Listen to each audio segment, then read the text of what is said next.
mulher virtuosa. A mulher virtuosa reveste-se de força e dignidade. Sorri diante do futuro, fala com sabedoria e ensina com amor. Provérbios 31, 25. Nem toda força faz barulho. Algumas são silenciosas, constantes, diárias. Neste episódio especial pelo Dia da Mulher, nós não falamos apenas de conquistas. Falamos de permanência, de fé testada, de amor que decide ficar mesmo quando tudo muda.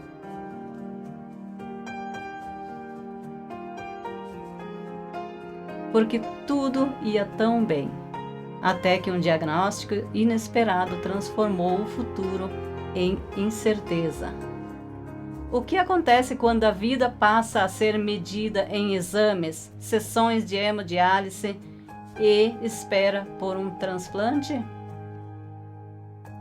Hoje você vai conhecer a história de uma mulher que, há mais de 2 décadas, vive uma jornada de coragem, serenidade e fé ao lado do marido, enfrentando uma doença renal progressiva.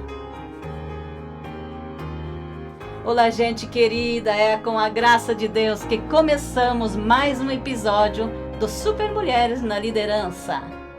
Eu sou Ivanir Scherer, idealizadora do projeto Super Mulheres, que nasceu com um objetivo principal: valorizar e enaltecer a história da mulher. Estamos crescendo, estamos inovando, estamos evoluindo, acompanhando a história da mulher. Histórias reais, de mulheres que constroem, lideram e transformam o mundo à sua volta. Sejam todos muito bem-vindos, de onde você estiver, no YouTube, no Instagram e no Facebook, fique conosco.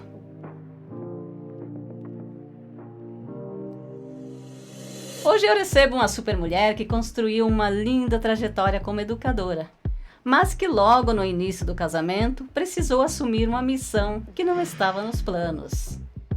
Uma caminhada marcada por diagnósticos, anos de acompanhamento, hemodiálise, retirada dos rins, tentativa de transplante, complicações, pandemia e recomeços. Mas acima de tudo, uma caminhada marcada pela fé. Helene Zices Gersos Voltz. Seja muito bem-vinda. Obrigada, Iva. Me sinto muito bem aqui junto de vocês. Helene, vamos iniciar com uma breve apresentação pessoal sua. Para nós é uma grande honra receber você aqui para compartilhar a sua linda história nesse mês da mulher, em homenagem a todas as mulheres. Iniciamos então por onde você nasceu, por onde a tua naturalidade é de onde, Helene? Bom, então, me apresentando, né? Eu sou Helene e eu sempre costumo dizer que eu sou filha dos seus Zices Gersos e da dona Vera Nelita Gersos. Meu pai, grego, veio da Grécia aos 19 anos e minha mãe, de origem alemã.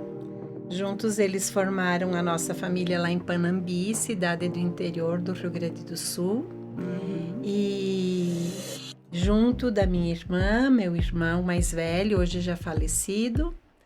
E tivemos a nossa vida, nossa infância toda lá, nessa terra, perto da região das Missões, noroeste do estado. Ah, sim. E mora em Gramado há quantos anos? Há 35 anos 35 já. anos. Mais tempo aqui do que lá. Bem gramadenses já, né? Decoração, sim.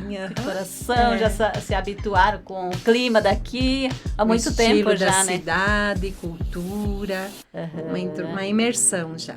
Gostam desse climazinho da Serra Gaúcha Sim. e friozinho? Sim, com certeza. Que bacana. Helene, uma pergunta base. Como foi a sua infância e qual era o seu sonho de menina? Toda menina tem um sonho. Qual era o seu? Meu sonho de menina era ser aeromoça. Olha só, aeromoça. Então, um grande sonho. Achava lindo. Você sonhava alto, né, Helene? Os uniformes, falar mais de uma língua, conhecer países. Eu acho que as meninas sonham com essas coisas assim, né? No meio Sim. das brincadeiras de casinha. Mas, enfim, também eu desejei ser fonoaudióloga. Era mais uma opção, né? E gostar de... Eu achava muito interessante a linguagem dos sinais. Então, eu achava que para falar com pessoas surdas, precisava ser fonoaudióloga, Sim. né? Hoje já sei que não. Já é diferente. Eu fiz até um curso de Libras separadamente. Eu acho que porque essa coisa de fazer a ligação com o sonho de menina, né? Sim. E você teve uma boa infância, né? Pelo que consta. Viveu em Panambi a tua infância, né? E o teu pai é grego, né? Como Sim. tu falou. Então, uma família, assim, muito bem conceituada, com certeza, né? Tem uma irmã mais nova e um irmão mais velho. Sim, sim. Tu é do meio. É o sanduíche. É o sanduíche. Sim, nós tivemos uma boa infância. O meu pai, quando ele veio para o Brasil, ele veio para acompanhar o tio dele. Ah, sim. E esse tio, nosso tio-avô, considerado nosso avô, né, por parte de pai, ele era muito querido, ele passeava conosco todas as manhãs. Então, essa é uma lembrança de infância que eu tenho, com uma memória afetiva boa, Sim. sabe? Do que ele fazia pra gente. E também a gente tinha um grupinho muito unido, que era o grupinho do morro. A gente amava, assim, nossos encontros. Até ontem a gente recebeu a notícia que a mãe de um dos nossos amigos ia falecer, mas já com bastante idade, Sim, né? natural, né? Mas aquela coisa, assim, que a gente lembra das festas de aniversário. E eu mandei uma mensagem para essa minha amiga e eu falei para ela... Quando eu recebi essa notícia, a primeira coisa que me veio foi o cheirinho do chá, o cheirinho dos bolos, Nossa. O cheirinho da maçã que ela fazia cozida. Esse era o cheirinho que me levou à infância, das memórias daquilo que nós vivemos, né? Sim. Mas era muito gostoso. A gente brincava de esconde-esconde na Praça Central, uma cidade pequena. Nós morávamos em frente à praça. O pessoal descia e quando tocava o sino às 6 horas da tarde, todo mundo ia para sua casa. É uma coisa, assim, uma memória afetiva muito gostosa que eu tenho dessa parte da minha infância. Isso diariamente? Acontecia isso? Mas assim, eu acho que sim, né? Porque depois vinha o tempo de escola, daí é diferente. Mas o tempo das férias, o tempo da piscina, a gente se encontrava na piscina, a gente se encontrava na praça. Aquelas brincadeiras de criança gostosa que a gente tem as lembranças, né? E me diz, com que idade você começou a tocar violão e flauta? A flauta eu comecei bem cedo, aos 6 anos. Minha mãe era professora. Minha mãe era professora e eu tocava flauta, só que daí ela me passou por uma colega dela. Porque filha de professora não dava muito certo, né? E aí a gente começou a fazer as aulas particulares. E depois eu integrei o conjunto instrumental da escola. Eu estudei numa boa escola lá em Panambi, que ainda hoje tem o conjunto instrumental. Então imagina quantos anos já, vai fazer uns 50 anos, eu acho, de conjunto instrumental. Ah, que bacana. As lembranças de brincadeiras, de esconde-esconde, polícia ladrão, casinha, bicicleta, todas lembranças boas de brincadeiras naturais, assim, ao ar livre, saudáveis. Sim. Isso realmente remete boas lembranças, né? Porque hoje em dia é diferente, né, Helene? Nossos pais nos largavam, né, Iva? A gente podia brincar à vontade, mas tinha horário para retornar para casa. Tinha isso horário. É gostoso, né? É disciplinado, também. né? É, disciplina, isso aí. E me diz uma coisa, o seu sonho de criança influenciou na sua trajetória profissional? Eu acho que sim, porque, vê bem, quando a gente mora numa cidade assim, mais longe de centros de estudo e ensino a nível de formação, a gente opta pelo que apresenta, né? Sim. Então, na minha cidade, nós tínhamos, logo na cidade vizinha, uma universidade. E aí, os cursos que eu almejava fazer não tinha naquela universidade. Tinha pedagogia. Como nós optamos pelo magistério, uma boa parte da nossa turma de moças, nós seguimos para pedagogia, todas elas. Fomos para pedagogia. E aí eu creio que isso deva ter alguma certa influência, né?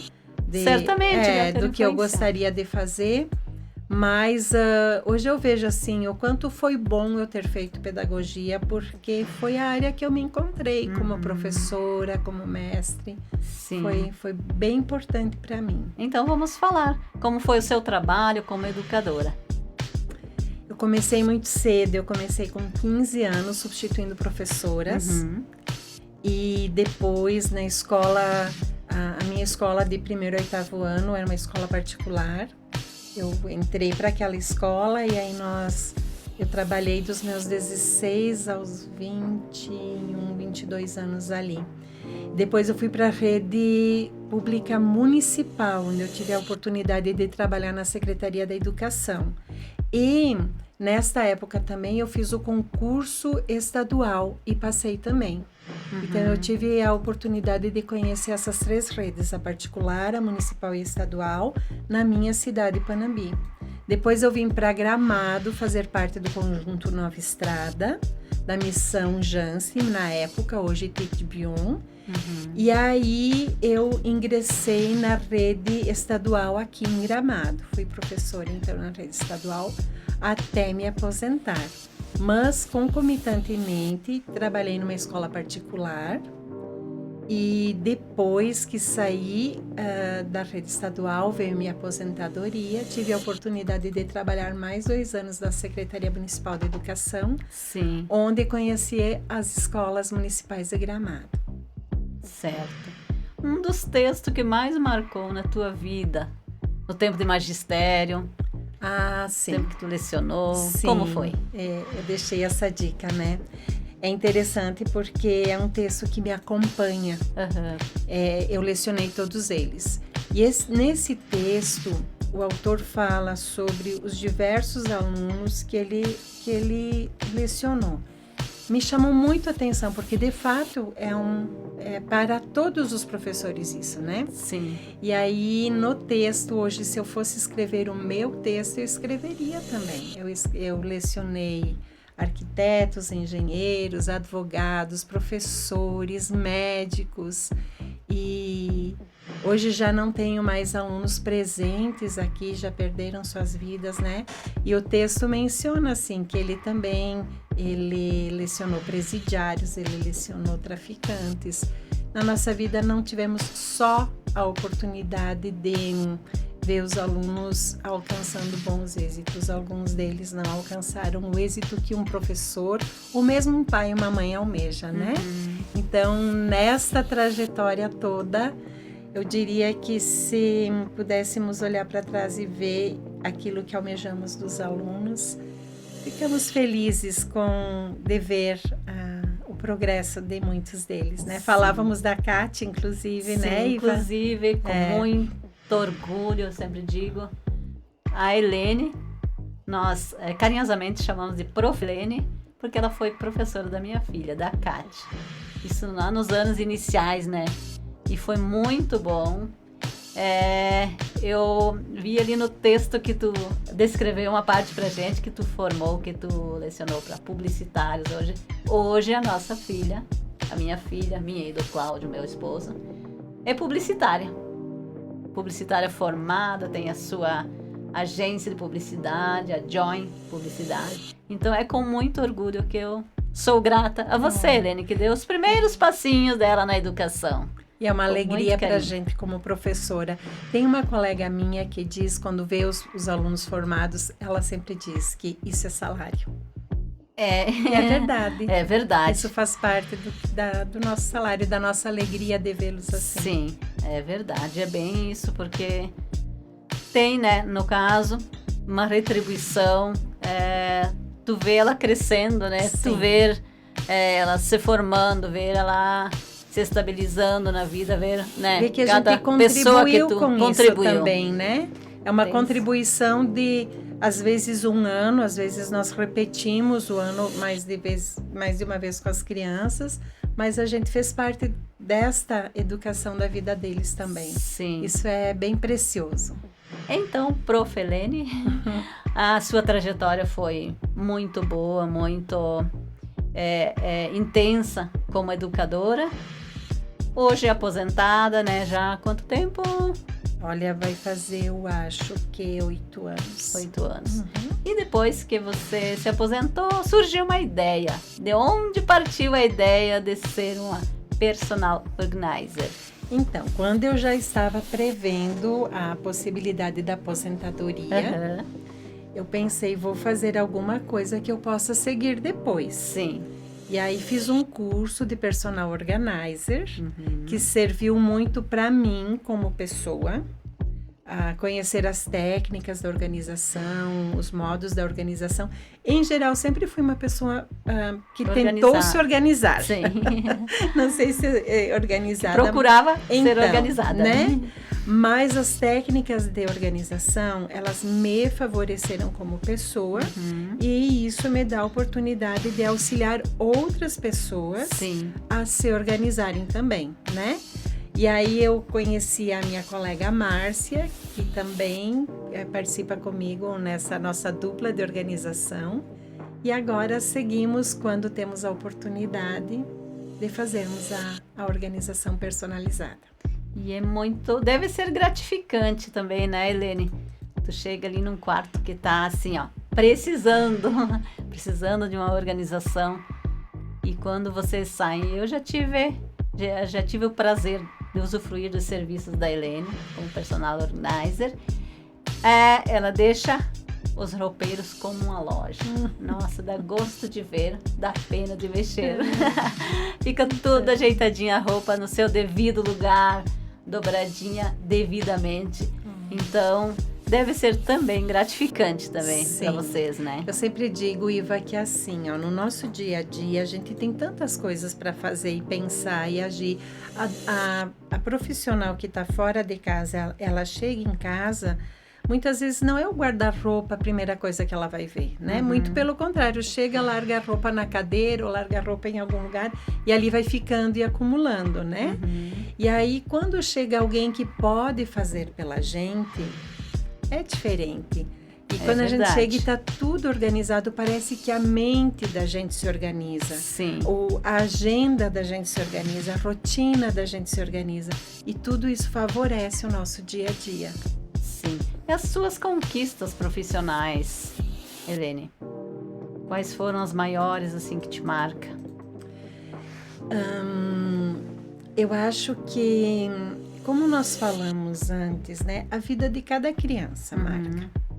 Conhecer as vidas, famílias. Sim, eu acho que ver as crianças crescidas hoje e sendo os profissionais que se tornaram, são parte das nossas conquistas pessoais também, né? Sim. É gratificante quando, eu sempre falo com muito carinho, assim, os alunos barbados, né? Vem dar um alôzinho pra gente e a gente olha para eles e pergunta, ou a gente diz, esse sorriso eu conheço. Quem é? Quem é? De quem é esse sorriso? Então, quando a gente vê os nossos ex-alunos se tornando quem eles são hoje, isso eu acho que essas são parte das nossas conquistas também. Tu até mencionou nos bastidores a história do Lucas. Então. Que foi do maternal, eu acho. Foi no maternal. O Lucas foi um dos meus primeiros aluninhos lá em Panambi. E entre outras histórias, esta é uma história que me marca muito. Por quê?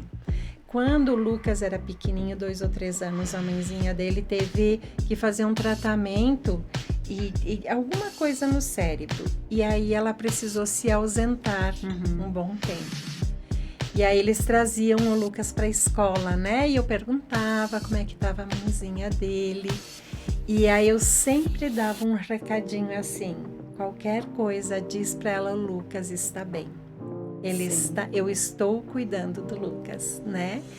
E aí foi muito legal, assim, no final do ano, quando eu pude vê-la novamente, ela bem, hoje super bem, imagina, fazem tantos anos. Sim. E naquela ocasião, o abraço, assim, a gratidão, e aí ela disse, Prof. Helene, se tinha uma coisa que eu sabia, era que ele estava bem.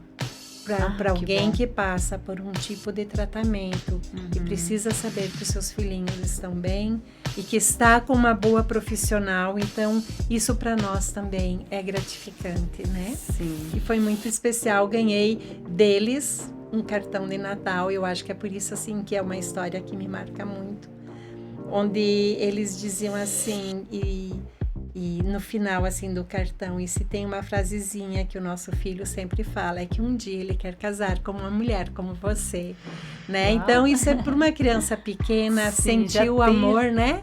Já ter essa mentalidade. Né? E eu acompanho às vezes ele um pouco, um moço querido, hoje com filhos, como a gente se alegra. Ele já eles, casou, né? E tem filhos, sim, tem uma família. faz muito tempo já. Que né? bacana. Nossa. E esta é uma história no meio de tantas outras. E outros alunos que a gente vai acompanhando hoje, as conquistas deles parece que são nossas conquistas também. Imaginam como é para os pais também, né? Com certeza.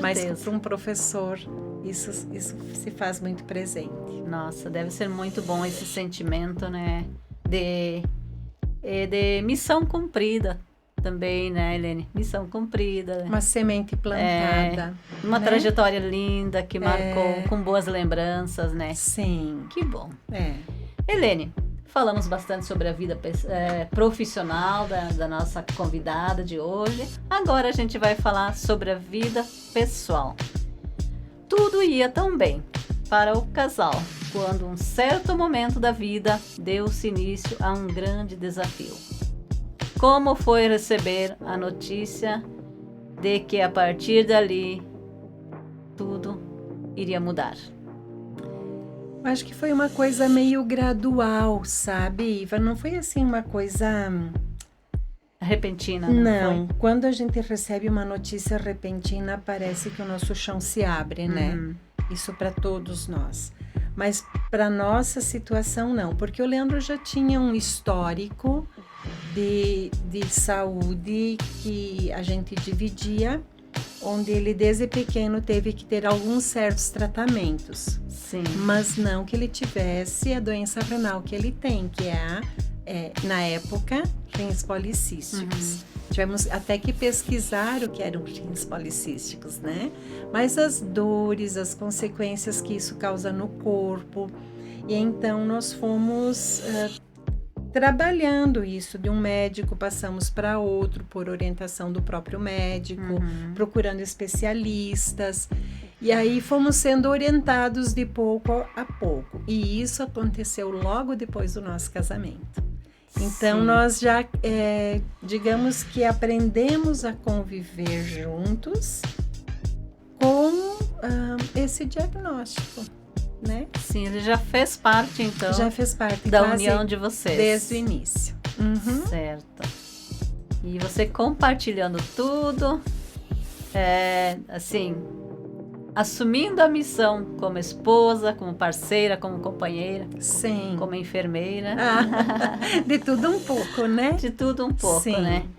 E hoje como segue? Quer dizer, veio um período assim bem complexo, né? Veio. Vocês enfrentaram. Como que foi enfrentar os períodos mais tensos? Quais foram os momentos que marcaram mais para vocês até hoje?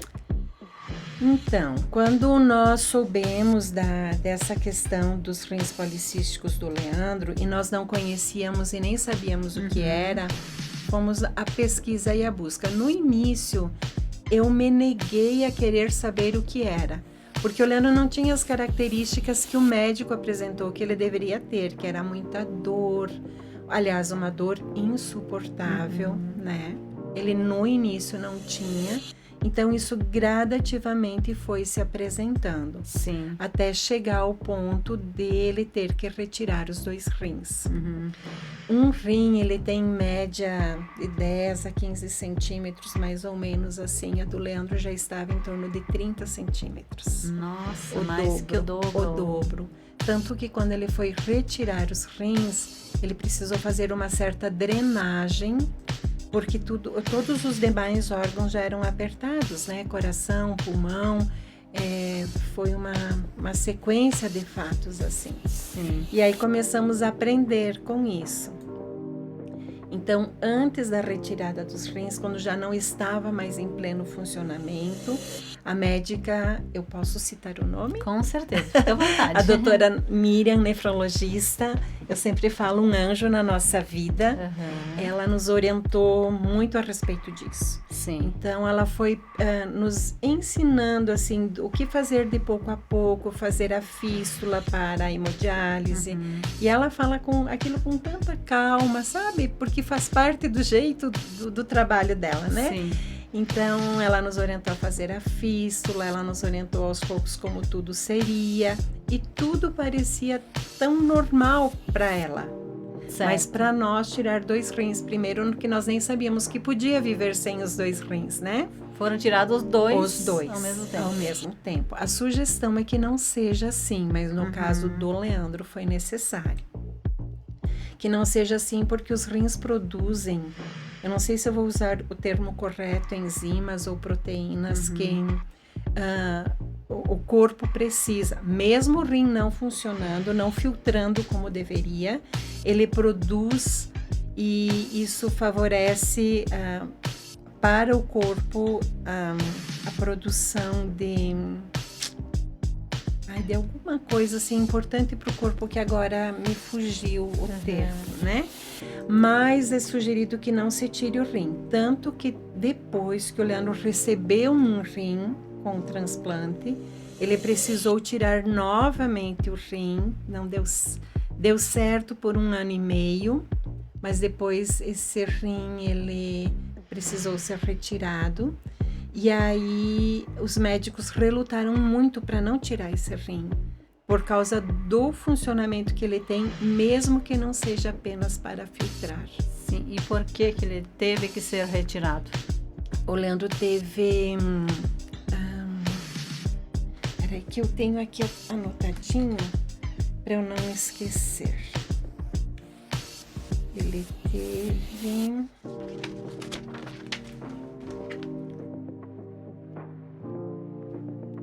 Isso na uma época... trombose.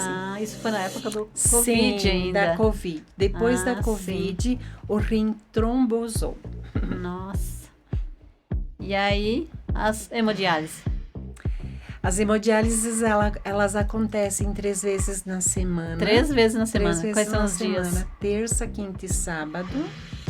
O Leandro sai 9 horas da manhã e retorna às 6 horas da tarde. Ele sai de Gramado para Taquara, na clínica em Taquara. Todos os renais crônicos de Gramado, da região, Nova Petrópolis, Canela, vão a Taquara, na clínica em Taquara.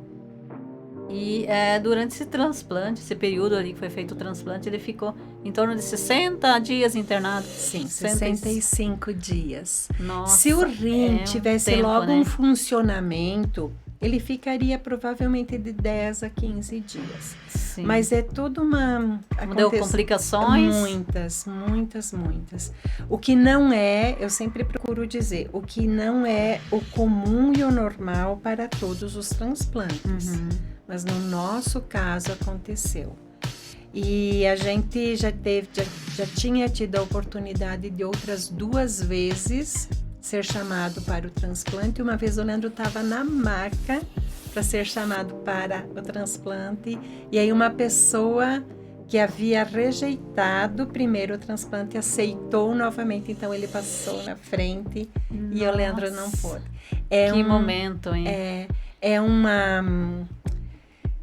É um conflito psicológico grande dentro da gente, sabe? Porque Sim. A gente precisa trabalhar bastante com essa questão.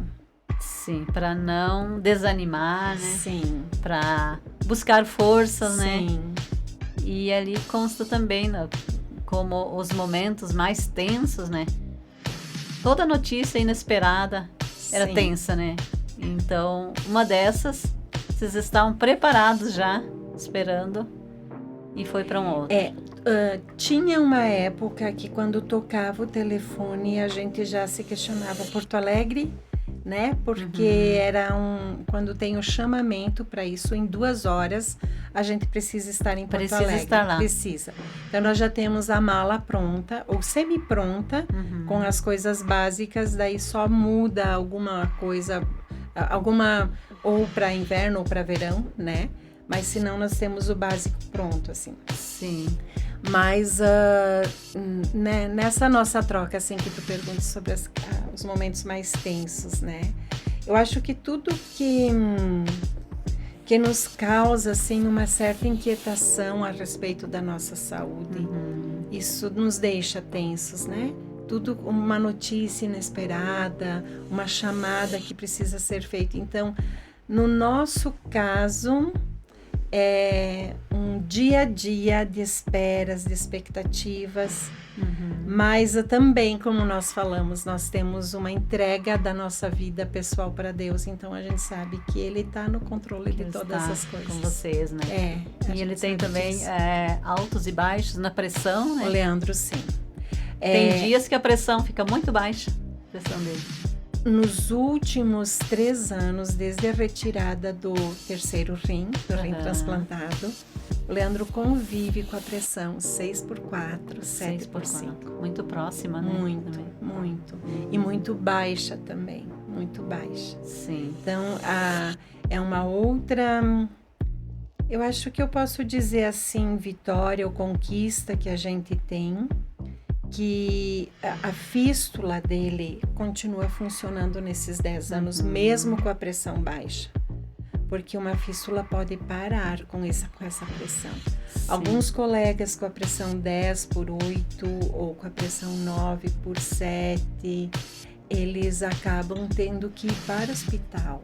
E o Leandro tem sido guardado. Ele tem aprendido a conviver com essa pressão. Ele está conseguindo administrar, então, no caso, esses momentos. Procurando administrar. Nem sempre consegue, mas ele procura. Sim, isso causa dor e febre também? Conforme a infecção do corpo, sim. Causa muita fadiga, muito cansaço, dor no corpo, em geral, as idas e vindas para Taquara, o transporte, o permanecer sentado por 4 horas, toda essa parte da coluna, o corpo. Quando o Leandro chega, há um desgaste físico muito grande. Você acompanhou ele no início? Hoje tu não precisa mais acompanhar todas as idas? Não, desde o primeiro dia ele foi sozinho. Só mesmo? Quando só quando a pessoa está mal e não pode ter, né? Mas eu sempre digo também assim, e eu acho que também, se me permitir, eu vou fazer um elogio ao SUS. Fique à vontade. Porque nós sempre tivemos plano e nunca usamos o SUS.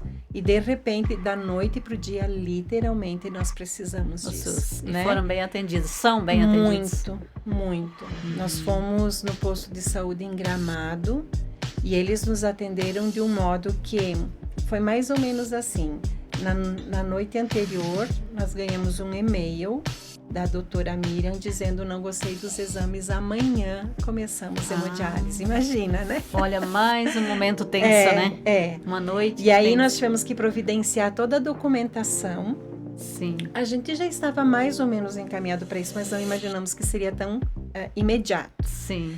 E aí fomos ao posto e assim, das 9 horas às 10 horas da manhã, tudo ficou providenciado, inclusive o transporte. Nós já tínhamos ido até lá para conhecer, mas de repente assim, às 10 horas passamos lá na tua casa e te buscamos. Então, né, eu tinha também tido a orientação de uma irmã da nossa igreja, Vera, cujo esposo já havia feito hemodiálise. Ela tinha falado um pouco como era, né? Então, tudo isso para um primeiro dia foi mais ou menos uma mãe deixando um filho na escola. Sim. Eu deixei o meu esposo a caminho da hemodiálise, né? Mas tudo transcorreu de um modo, como eu falei, foi gradual, foi assim, dia após dia fomos aprendendo com todas as circunstâncias. Essa caminhada de vocês já está acontecendo há quantos anos? 10 anos. 10 anos de hemodiálise. E do problema todo em si, há mais anos, começou? Já no início é hemodiálise? Na verdade, diríamos assim, o Leandro nasceu com ela, né? Sim. E foi se desenvolvendo. Dentro do que a gente sabe, um bebê que nasce com isso, alguns, eles não têm muitas horas de vida. E o Leandro, quando nasceu, ele teve problemas, inclusive a mãe do Leandro também teve problemas com a possibilidade de perda de vida. Então, sim. a gente sempre brinca falando a verdade, o Leandro é um milagre de 60 anos. Sim. Que milagre de Deus Sim, mesmo, né? Com certeza. Nós hoje ainda conversávamos sobre isso. Já houveram momentos e situações que nós pensamos que poderíamos não nos ver no dia seguinte. Sim, cada dia um dia, cada né? dia um eu dia. Já ouvi por diversas vezes. Nosso né? lema. Cada dia um dia. Sim. Helene. Cada momento um momento. Um momento também, Porque né? nessa situação de vida que hoje nós passamos, já é cada momento um momento. Uhum. Às vezes de manhã o Leandro pode estar bem, de meio-dia ele pode não estar. Sim. E de forma geral, o que mudou tudo na vida de vocês? A nossa rotina com certeza mudou. Uhum. E mudou o nosso modo de viver, né?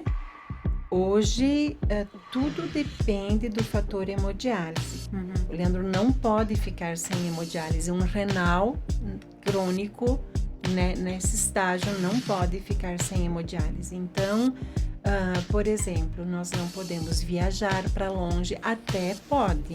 Se há toda uma conexão entre as clínicas e há possibilidades de fazer hemodiálise em outro espaço clínico.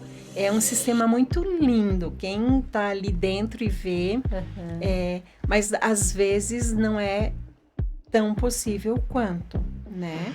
Mas há essas possibilidades. Só que como o corpo já está debilitado, já está cansado, uma viagem ainda assim fica mais prejudicial para o corpo, né? Sim. Então, isso mudou bastante. Eventos da família, por exemplo. Festa de 15 anos de nossos sobrinhos, encontros familiares. Já não estamos presentes assim como gostaríamos. Porque essas festas geralmente acontecem no sábado, e sábado o Leandro tem hemodiálise.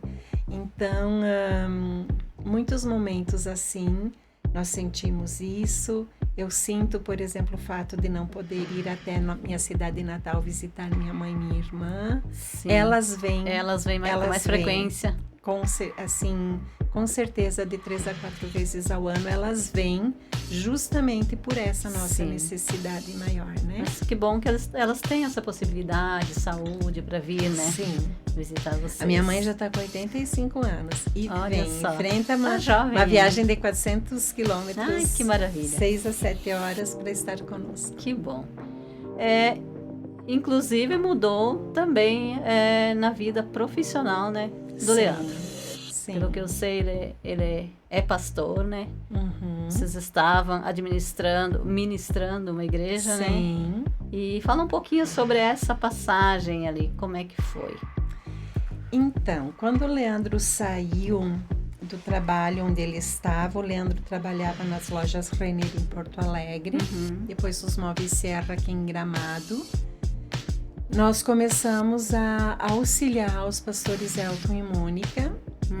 No trabalho, os pastores de Nova Petrópolis, né? Então, da Cristianismo Decidido, né? E aí, depois disso, os pastores vieram para Nova Petrópolis, nós assumimos o trabalho em tempo integral na Igreja de Gramado. Na Igreja em Gramado. E aí, com esta dificuldade do Leandro estar à disposição de cuidar dos irmãos da igreja, dos membros, de nós estarmos fazendo visitas, né? Então, nós tivemos que repassar, digamos assim, o cajado do pastor para os atuais pastores agora.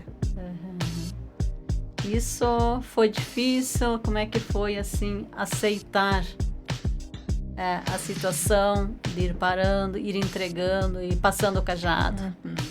Eu acho que pro Leandro já foi difícil antes, porque ele sempre foi muito ativo. Então, ele sempre esteve muito presente junto com todos os demais. E quando a igreja começou a ser construída e os mutirões começaram a ser realizados, ele já não podia mais estar junto, não podia carregar peso.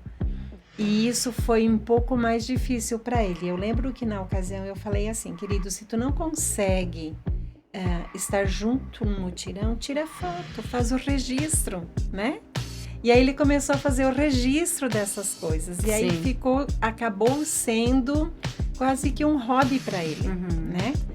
Mas o tempo também, de todo o tratamento que traz esse desgaste físico maior, começou também a fazer com que ele tivesse um pouco mais de dificuldade de acompanhar tudo isso, né? Então, no início, de fato, foi um pouco mais difícil.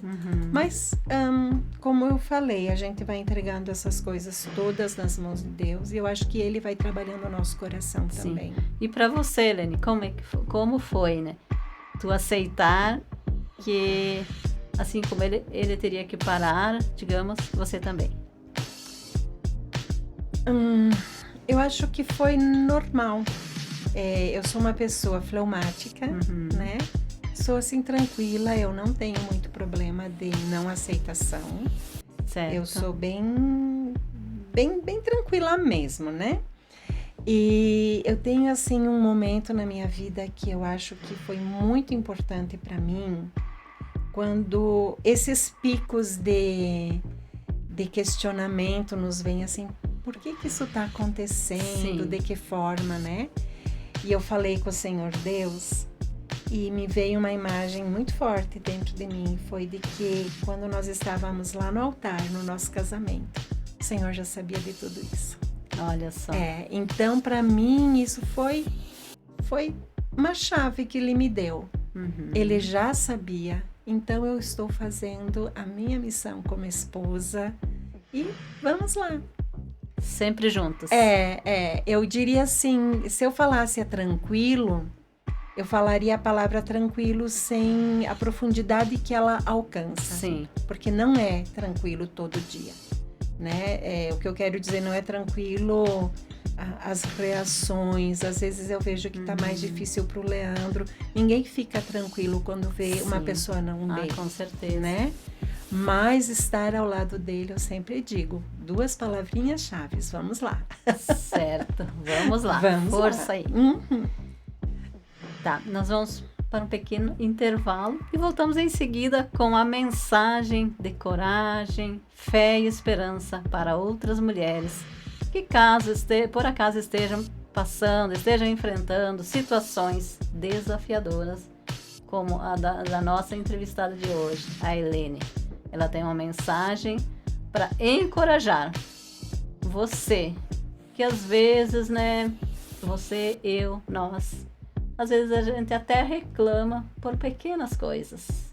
Não olha ao nosso redor, não olha quanta coisa boa, quantas oportunidades Deus nos tem proporcionado e deixamos de ser gratos por isso. Daqui a pouquinho, então, a mensagem da nossa Supermulher. Este episódio do Supermulheres na Liderança tem o apoio de empresas que acreditam no poder feminino, na educação, no desenvolvimento humano e no impacto social. Estão conosco Kim Nunes Gastronomia para Eventos, com mais de 15 anos de experiência. Antes de orçar seu evento, fale com a Kim. Chame pelo WhatsApp 519-8471-6157. Bolsas Alessandra Matos. Bolsas autoriais e exclusivas. Atendimento online pelo WhatsApp 519-8583-6155. Entrega para todo o Brasil. Glamier, salão de beleza e estética em Gramado. Especialista em produção de noivas. Também temos conosco a Agência Joy, agência de publicidade. O mundo é online, criativo e jovem. Estando conosco também a doutora Daniele Queiroz. Daniele Queiroz, escritório de advocacia em Gramado. Seguindo agora, então, para o momento final, encerrando o nosso podcast de hoje, praticamente, a mensagem da nossa Supermulher, que hoje é forte, pois é direcionada ao Dia da Mulher, a todas as mulheres. Helene, qual é a sua mensagem? Como eu posso dizer? Na minha vida há uma profissão de fé. E desde que eu aceitei esse tipo de vida de fé, eu nunca cheguei a questionar o Senhor Deus sobre alguma coisa ou da nossa vida, né? Mas quando nós estávamos no hospital e as coisas não estavam dando certo, eu lembro assim do momento em que eu questionei e disse que Deus eu sigo e sirvo. Sim. Porque a gente ouve falar que Ele ouve a nossa oração, que Ele responde a nossa oração, que tudo que a gente pede Ele nos dá, quem bate Ele abre a porta, mas na nossa vida isso não estava acontecendo, né? E aí me veio assim ao coração como uma seta, uma flecha que Deus mostrou assim para mim que apesar de tudo, de eu não estar recebendo aquilo que naquele momento eu estava almejando, Ele é Deus, Ele não perdeu o controle de todas as coisas. E então de lá para cá tem assim alguns aprendizados que eu fui fazendo na minha vida, que é o Senhor Deus é o Criador e eu sou a criatura. Ele é o Pai e eu sou a filha por meio do seu Filho Jesus, né?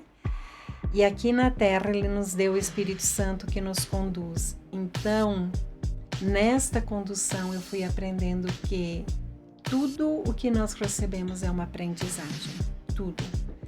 E nesta aprendizagem cabe a mim querer aceitá-la ou não, crescer ou não. E de fato, essas experiências da vida, quando nós aprendemos a aceitá-la e a viver com ela de um modo bom, porque eu acho bem importante isso, nós precisamos aprender bem viver. As nossas raízes elas vão se aprofundando cada vez mais e a gente vai se tornando cada vez mais forte.